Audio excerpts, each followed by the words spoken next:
Chuck Hart. I'm with the Elkhart Model Railroad Club, and tonight we're presenting an update to the new club N-scale layout. So I'll give you some background first on why we're here. A number of years ago we had an N-scale layout that took a large portion of the room away from us because of its size. It was, to say the least, it was a monstrosity in a sense that it had a leg structure underneath that made it difficult to work under the layout. There were legs and cross braces and so forth. The track on the layout was from 3 or 4 different manufacturers and different model numbers of track. So as it deteriorated over the period of time, it was difficult to maintain. So we realized 2 things: that we needed to remove the layout or do a drastic rebuild of it.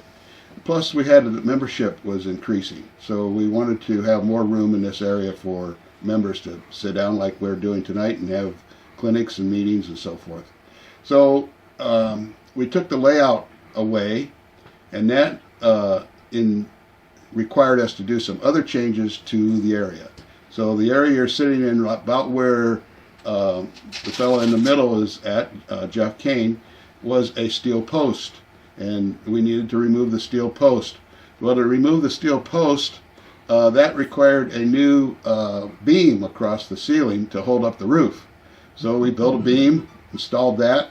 The beam is held up with 2 2x10s on each end, and that looked pretty bad, so we ended up enclosing the 2x10s into the wall, both in the portion of the middle of the room, and it's an old chimney, so we enclosed the chimney, and then we fixed the wall where the old layout used to be, because that was a mess when we tore that down.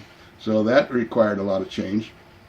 Plus, we realized we could have more room if we removed one of the walls that was to my right that separated this room from the HO club layout. So we took that down. Of course, that caused us to fix the beam where the wall used to be.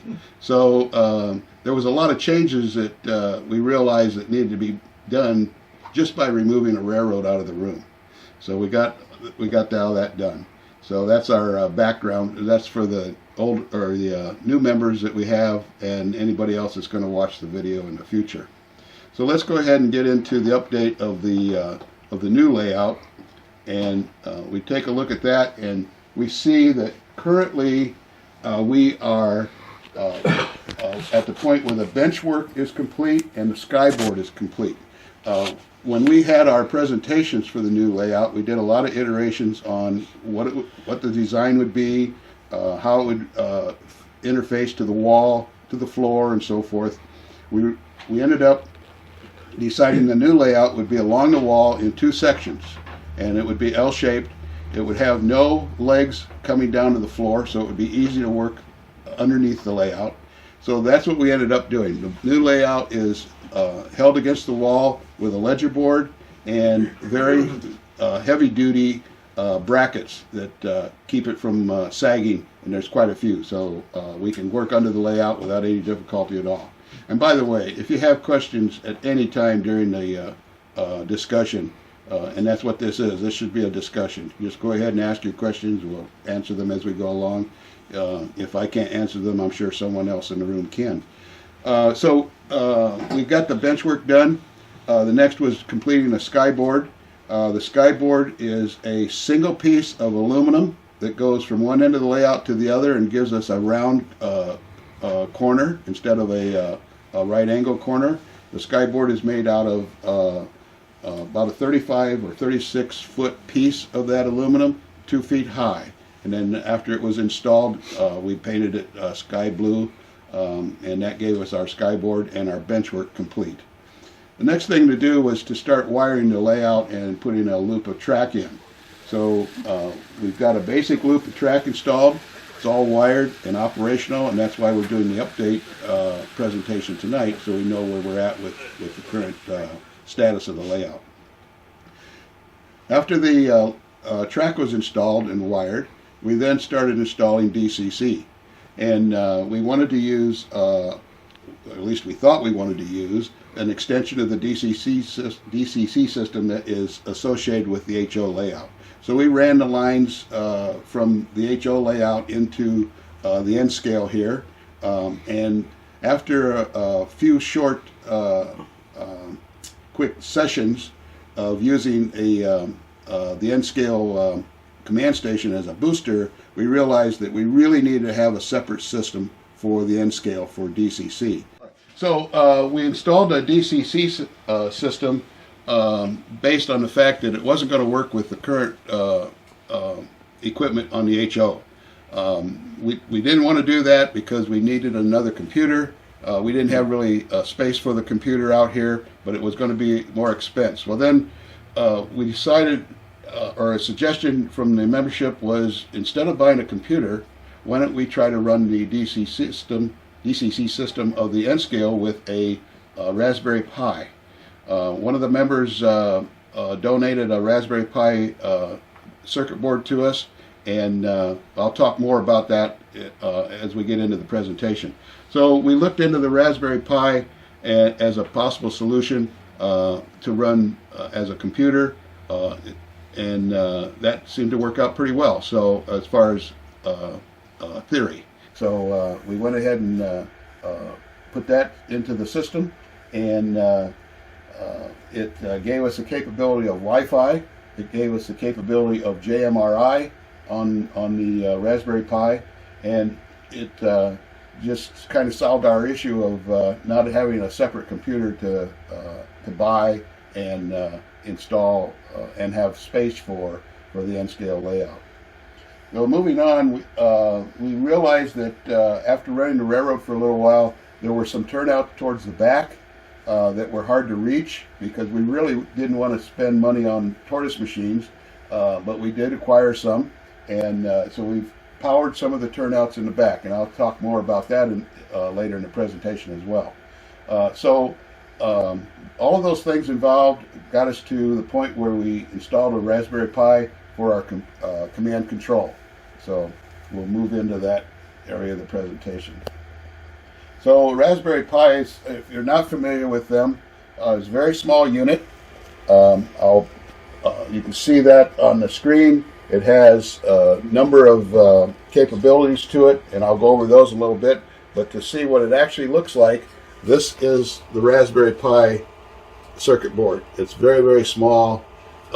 It has all the inputs and outputs that we might need for our current system, plus expansion for the N scale as needed.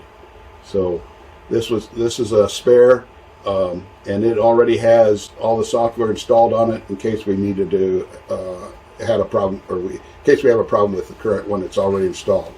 And when we do the second part of the presentation, we'll show you more about what's happening on this device when we start the computer. Looking at the specs on a Raspberry Pi, I won't go into this boring detail, but it is available to the club members if they really want to know more about the Raspberry Pi. I highlighted a few things. The third item down is it has Ethernet built in, so it does have a router that we don't have to buy as a separate unit.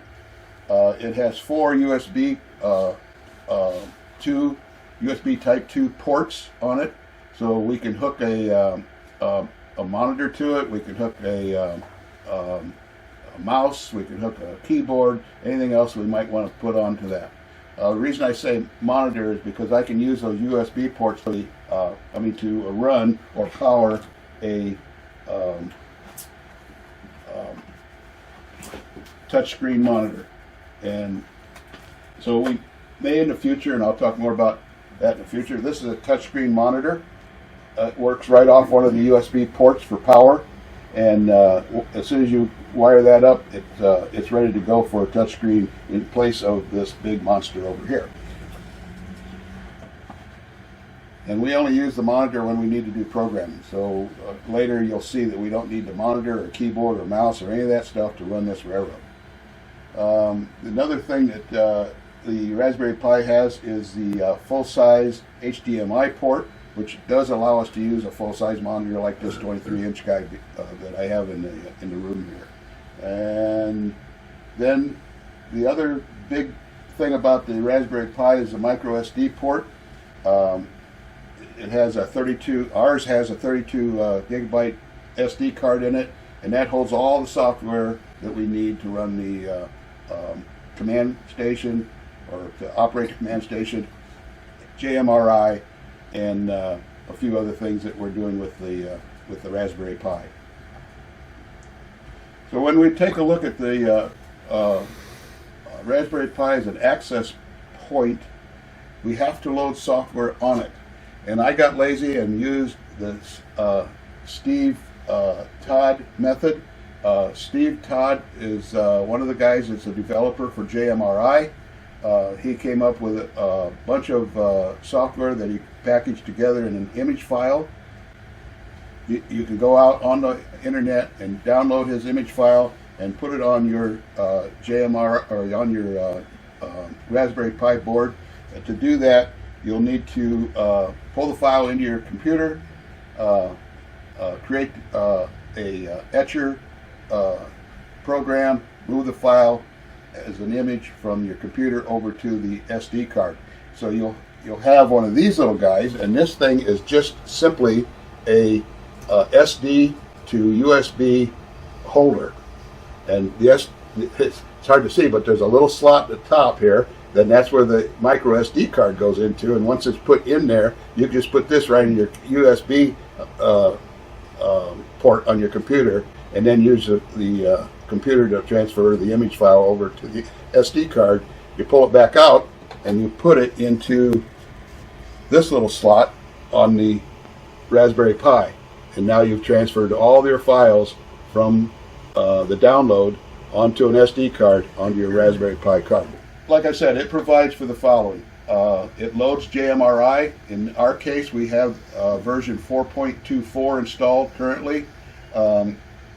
The latest file for JMRI is, the beta file is 4.99. The working file from JMRI right now is 4.28, I think. But 4.99 is their beta file. They're about ready to go to 5.0 on JMRI. The card auto checks the DCC hardware.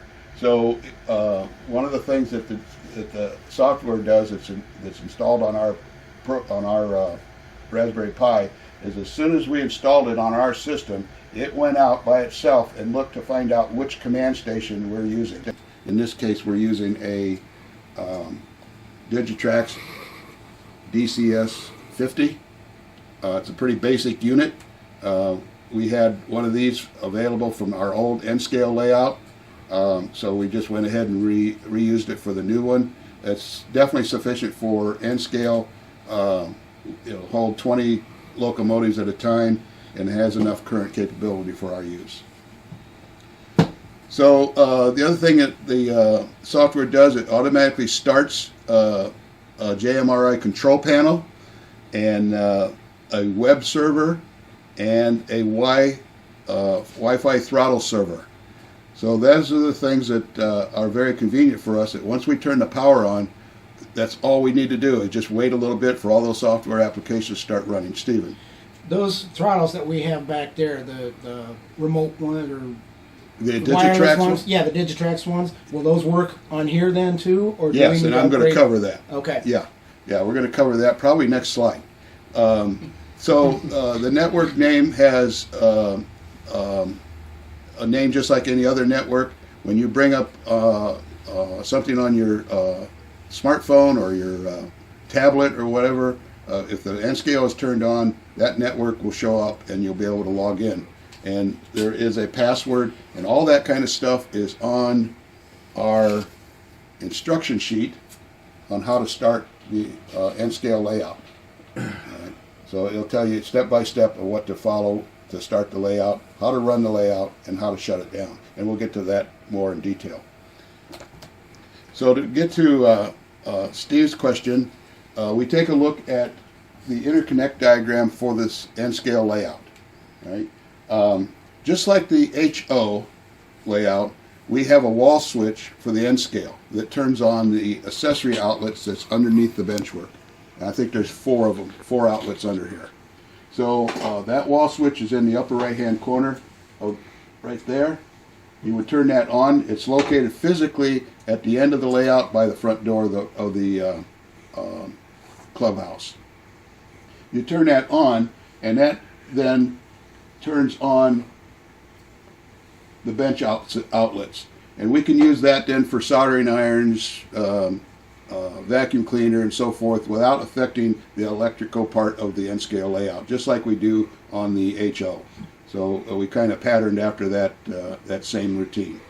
So once you're ready to turn on the layout, you would turn on the AC power strip, and that's I'll show you where that's located when we do the second part of this presentation.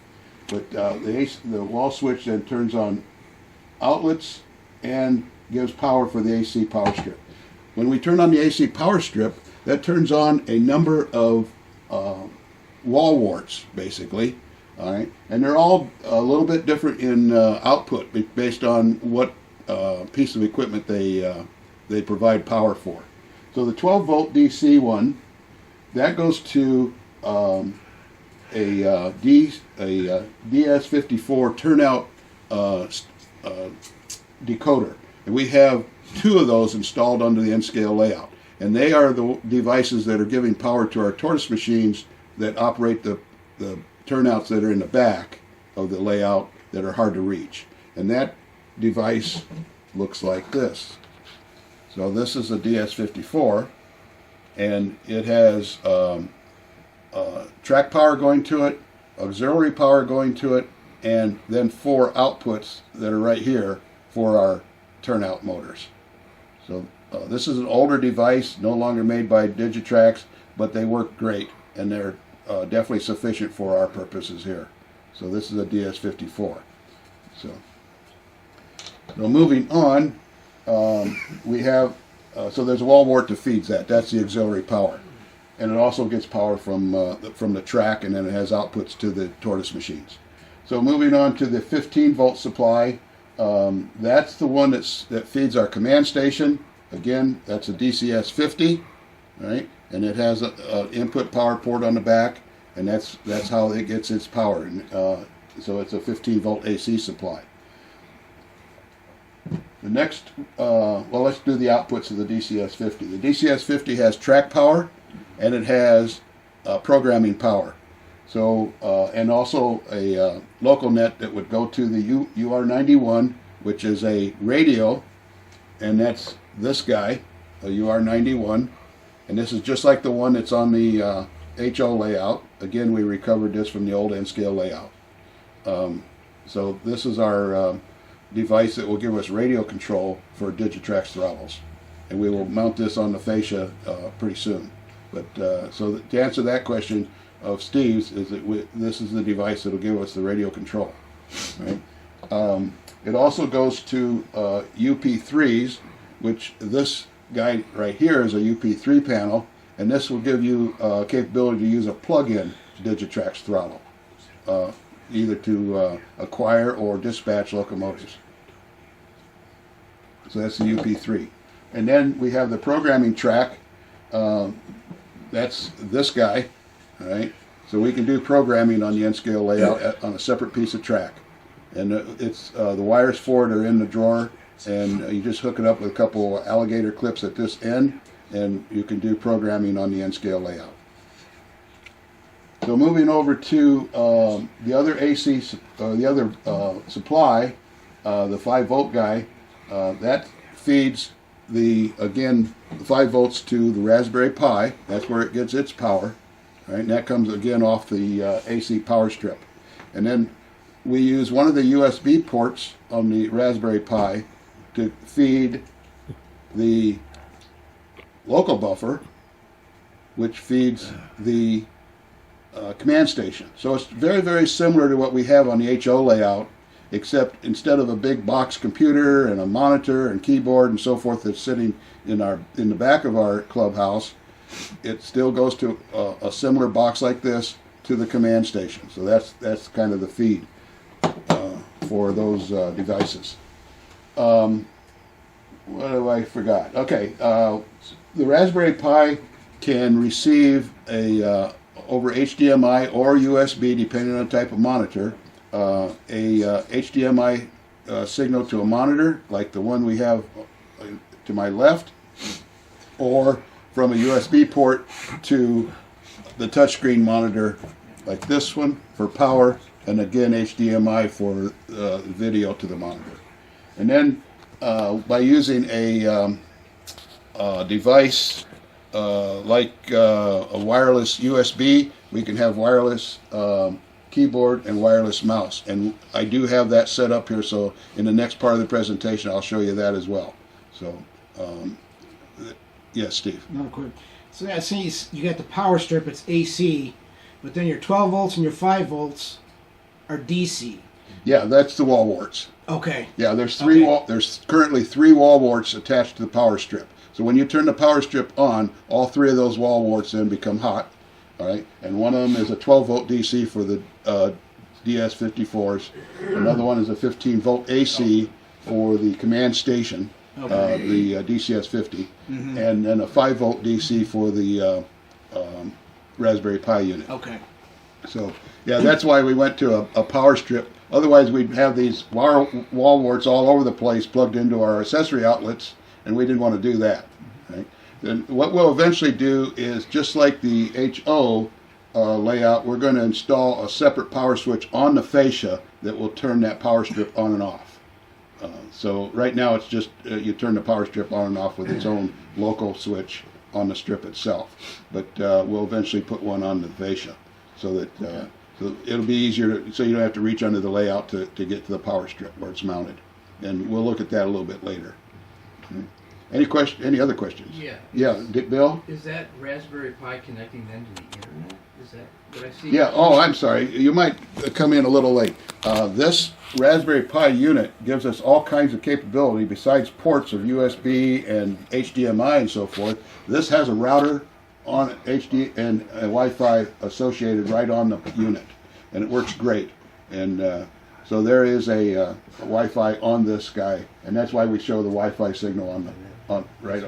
Yeah, right. So yes, if you brought up your well, once we turn on the railroad, as soon as you bring up your smartphones, you'll see the Raspberry Pi's Wi-Fi show up. So that allows you then to use the phones as throttles instead of getting. Oh yes, right. Yeah, yeah. You'll be able to use your phone as a throttle, just like we do on the HO. There's absolutely no different. You'll still use either engine driver or Y throttle. Yeah, both of those will work. Yeah, you'll bring it. Yeah, Matt, I think you probably did it on the T-Track at the show. Yep. Yeah. So, because they have a Raspberry Pi unit in their T-Track equipment that they had at the show. So, if you had a chance to go over and take a look at that, that's great. If you didn't, you can see it in March of 2023. 2023. Yeah, right, right. Okay, any other questions on the diagram? Right. All right, so additional features. Again, the rear turnouts, because they're hard to reach, are powered by and numbered and ID'd. The fascia has push buttons for those turnouts. The DCS50 has a switch control on it, so you can run turnouts right from the command station if you want to do that. You can run the turnouts by using a throttle that's got switch capability, or from your smart device like a tablet or your phone. Right? And if you haven't done that with your phones before on Y throttle or on engine driver, I can certainly show you how to find that on the menu system, and you'll be able to run those turnouts on the N-scale layout right from your smartphone. What else we got here? Automatic setup for show loop. Okay, that's one of the nice things about having powered turnouts and having them controlled by JMRI is I wrote a Python script and have installed that on the directory for JMRI. So when we turn this railroad on, if there are any turnouts that are powered that are not set up correctly for the show loop, they will reset themselves as soon as the railroad gets turned on. And the only ones you'll have to worry about as far as turnouts are concerned are the 4 that are on the front part of the main loop, and I'll show you where those are in just a few minutes. Those are manual turnouts because they're close enough to the front of the layout. You can finger flick those turnouts. Touchscreen monitor, that's a future thing. Like I showed you here, I've got one. It works with power right off the Raspberry Pi, off one of the USB ports. so we don't need another wall wart to run the flat screen monitor. We may someday in the future want to put one of those right on the fascia of the railroad, and they're about $100, so it's a easy install, and so we might want to do that. And then Panel Pro Track Display Control. That's another thing you might want to see, and I'll show you just a little bit of that when we go to the layout in just a little while in the second part of this. And we'll take a look at what that panel might look like on a display. All right, let's go take a look at the track plan itself, so you can see. This is our show loop, as we're calling it, I guess. It runs completely around the railroad. The turnout numbers, the SWs that you see on here, are the ones that are powered, and the turnouts that are down here at the lower portion of the diagram are the ones that are manual, and that's the two long sidings along the front of the railroad. You'll see two other lines on here. One on the left is a small turnout that's coming off the main line that's going to go to a future wharf module. It'll have some docking, some water scenes, and so forth. And the other one is a crossing that'll come from a future yard area, and that'll go to a future industrial module. And that's one of the reasons we wanted to have a layout along the wall that didn't have any legs, so that we can have an easily storage and pull out of these two modules and set them up or store them back under the railroad, and we don't have any obstructions in our way for pulling those out. We anticipate those to be about 18 inches wide and about 5 feet long when we build them. So that'll give us some added capability for operations on the railroad. The one on the left that goes to the wharf module, that's right over here over my right shoulder on the railroad. That's the one that Jeff calls the shortest siding in the world. I remember him commenting on that. And the other one is about where Steve is sitting, right there where he's pointing, and that's the crossing that'll go from a yard onto an industrial module that will give us advanced or additional capability for operations. Any questions on the track plan? All right. I know at one time we were going to go point to point, but then I think we decided to go. Yeah, I had a strong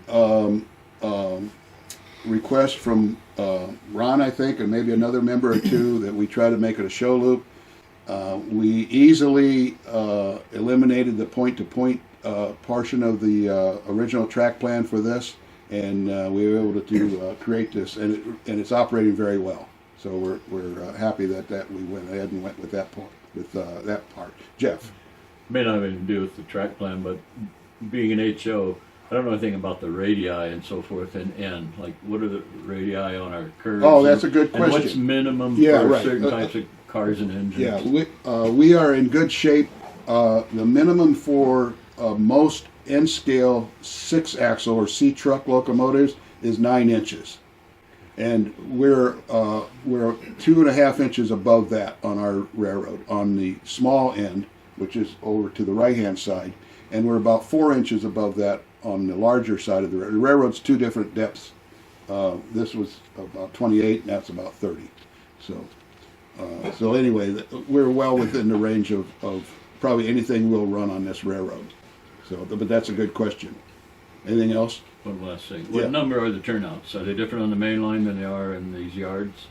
Well, the only ones that are powered are numbered right up there. So No, I mean the number. all of our turnouts are medium, Pico medium. Okay. We don't have anything other than medium-sized Pico, and I should have mentioned that. Our when we talked about the original N-scale layout, we mentioned that it had a number of different brands of track and models and sizes and whatever. When we went with this, we decided everything would be one brand of track and one size of track. So it's all Pico and Code 80, and they're all medium-sized turnouts. So everything's the same from one end of the railroad to the other. And that's what we'll use in the yards as well. Okay. All right. So any other questions on that?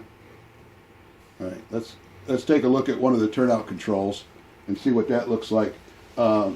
Again, The turnouts are controlled by a DS54 stationary decoder, and we went over that earlier this evening. Is there any questions about that thing? That device? Okay. The turnout motors are tortoise, very popular type of turnout motor.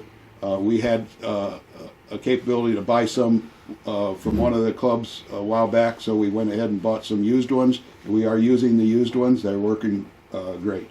Again, the turnouts can be controlled by fascia buttons and your smart throttle on your phone, or a wireless throttle that has switch control from Digitrax, or from the switch control on the command station. Our whole idea here is to keep the command station and its associated equipment hidden in a drawer, so we don't have to see any of that stuff when we're operating the railroad. Each push of a button will change the direction of the turnout. So it's not like a flip switch or toggle switch. When you push the button, the turnout will throw. When you push the button a second time, the turnout will, yes. Are those buttons illuminated to indicate mainline run versus? No, they aren't yet. We're trying to figure out how to do that. Help. Anyway, so each switch, when we go back to take a look at the diagram up here, like switch 137, SW137, or 138, or so forth, every one of these little engraved panel on the fascia has that same information. And it tells you if it's closed, for instance, on 143 in this case. If it's closed, it's going to go to spur number 2 on the layout. Right? And if it's thrown, it's going to go to spur number 1 on the layout. 144, if it's closed, it's going to the main, and that would be the loop track. And if it's thrown, it's going to spur 3. Right? And so when you take a look at the track plan, those spurs we're talking about are up here in the upper right hand corner, along with the main being the red line. Right? As we progress with the layout, this diagram that will be hanging on the layout will also be updated, and it will have all the spur numbers on it and that type of thing. So one side tells you how to operate the railroad, you flip it over, and you can see the diagram of the railroad. So we're trying to make this as easy as possible for someone to come in and use the N-scale layout without a whole lot of instruction that would go on and on and on. Right? And you guys can't see that in the back of the room. So one side has our instructions, and the other side has our track plan. And those numbers for the turnouts are on the track plan. And we'll start identifying the track as well. So hopefully we won't have too much trouble navigating around the railroad. Any other questions about the buttons? I should point out that the capability of the DS54, even though it only has 4 outputs, you can take each one of those outputs and drive 2 tortoise machines. So when we take a look at the diagram and we see 137 as a crossover, right, we're only using 1 output from the DS54, but it's driving 2 tortoise machines.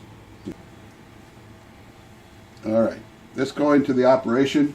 I'm not going to go over this in too much detail, other than that there's a startup procedure. We'll turn on the AC power switch at the end of the railroad.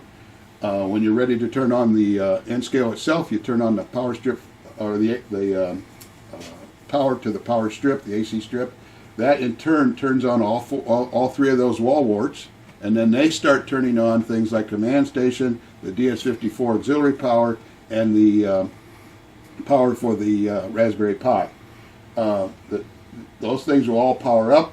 We wait 2 or 3 minutes, and that's the loading time of that SD card that's on the Raspberry Pi. It has to read that because there's no hard drive here, so there's not a lot of speed happening on this Raspberry Pi. It has to, the processor on the Raspberry Pi has to keep going out and looking at the SD card, see, okay, I got to load this software, then this one, and then it's finally up and running. And that takes about 2 to 3 minutes.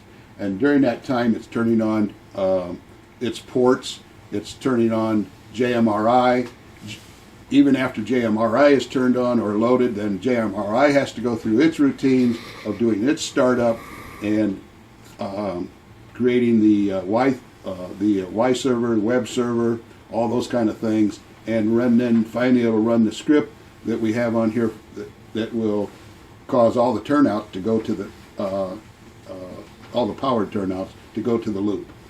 And then the track power on the command station is always on. All right, just like we have on the HO layout, we don't usually turn off the track power. We'll leave the track power on the command station turned on all the time. Right, and then like I said, the loop turnouts will set up automatically. Running the trains is very basic. Again, it's just like we're doing on most of our other layouts. You can launch Y throttle or engine driver. You search for the Wi-Fi network off the Raspberry Pi. You bring up its name. It's RPI-JMRI. It has a password. It's RPI-JMRI, and the third character is a capital I. So when you're entering the password, beware of that the third character is a capital I in the password.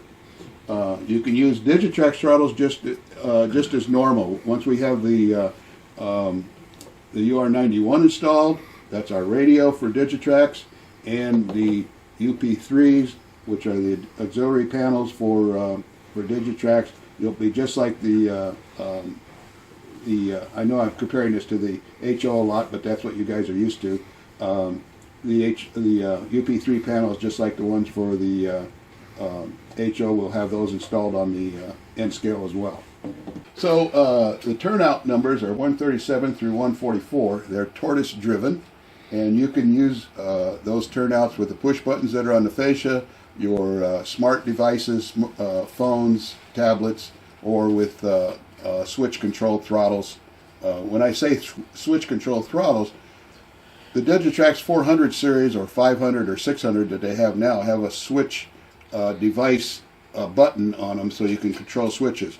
Our little throttles, I think they're the URT4s, they do not have switch capability. Right? So you would have to use the push button on the fascia. All right, so again, all the other turnouts that are manual are just finger flick from Pico. All right, so operation continued, shutdown. You want to make sure when you're going to turn the railroad off that you have released the locomotives. All right, don't leave a locomotive in the queued up on the command station. All right, release it from your throttle or from your smart device, please. Right? That releases the locomotive from all of its operations, and make sure the speed is down to 0. I didn't say that, but make sure we got that locomotive stopped, then release it. Right? And you want to do that anyway, because our command station, in the case of the N scale, only holds 20 slots of locomotives. So if we start filling that up, someone's not going to be able to bring their locomotive online. You'll exit your devices. You'll leave your track power turned on the command station. Like I said, it's always on. And then you'll turn off the AC power strip under the railroad, or in the future we'll have a switch on the fascia, and then you turn off the power switch at the end of the railroad over by the door of the clubhouse. Questions? I'd like to answer those now. If there's no other questions, we're going to take a break. When you do okay. the shutdown, you stop it to stop the locomotive. You go 0000 and then hit dispatch and plug in? Or how do you release? It depends on which throttle you're using. If you're using engine, like if you're using one of the Digitrax throttles, for example. Okay, all you need to do is there's a button on there that says DISP, I think. Dispatch is what they call it. That's actually a release, right? You would hold that button, plug it in, your little light on the URT4 will go red, pull it out, you've dispatched it. You have released that locomotive. Oh, okay. So you don't have to do anything with 0000? No, you don't do anything like that. Right? Okay. All right. Okay. And gotcha. if you're using, if we had the later models of Digitrax equipment, which we don't have yet, you could actually do that on the throttle without plugging in. Okay. Right. on your Y throttle and your engine driver, there is actually a button that says release. Okay, and when you press that button, it will release the locomotive from the railroad slot count. All right, and you want to make sure you do that. Yes. Did I understand correctly though? You said that the locomotive has to be not running; it has to be set to 0. Yeah, please. Speed. Yeah, 0. Oh, I'm sorry, 0 speed. In other words, Right. Well, so. okay, I'll give you an example. Okay. All right. When we first started running the N scale layout, we turned it on one day, and 3 locomotives started running immediately. Right. Remember that we're going to leave the track power turned on the command station. So there were 3 locomotives that had never been released, had not had their speed set to 0, right? And they were holding 3 slots on the command station. So the command station remembers that stuff.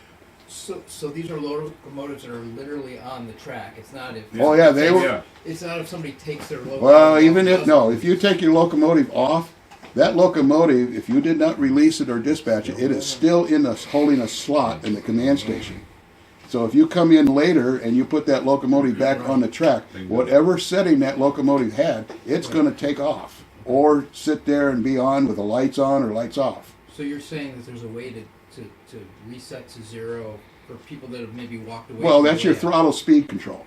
But let's say 2 guys are using the layout, one walks away and doesn't do that. It's Not still an there. issue.